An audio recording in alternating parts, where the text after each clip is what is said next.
Kony Special Active 自動調校軟硬避震，今日安裝會係咩車呢？都係嗰架啦，熱門嘅 Tesla 嘅 Model Y 啊！好，而家安裝完 Tesla 嘅 Model Y Kony 嘅 Special Active FSD 避震，咁而家同車主出去試下車先。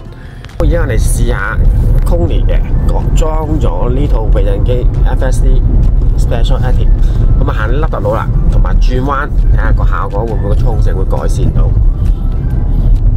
而家入咗個 S 彎先，呢個彎啊真係犀利啊！感覺點樣咧？問車主。冇咁入心嘅，係等冇咁入心，係即係過濾咗啲震盪啦。轉彎嘅操控性咧，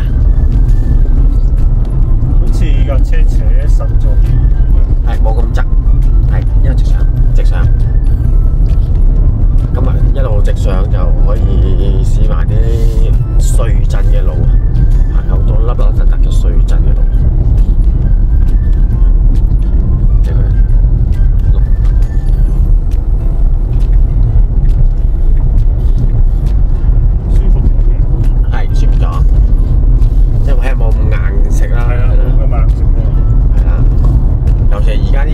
呢段路好多凹凸好碎震嘅，就好似即係同翻以前揸房車，即係普通房車啦嗰啲感覺啦，有冇呢啲感覺？好少喺呢架車 feel 到，而家都有少少。而家有啊，就係有少少輕咗嘅，即係震少咗嘅。係冇係啦，冇咁彈跳啦。唔想再等到入心入肺，你座駕就要需要一套吸收震盪能力高嘅避震器啦。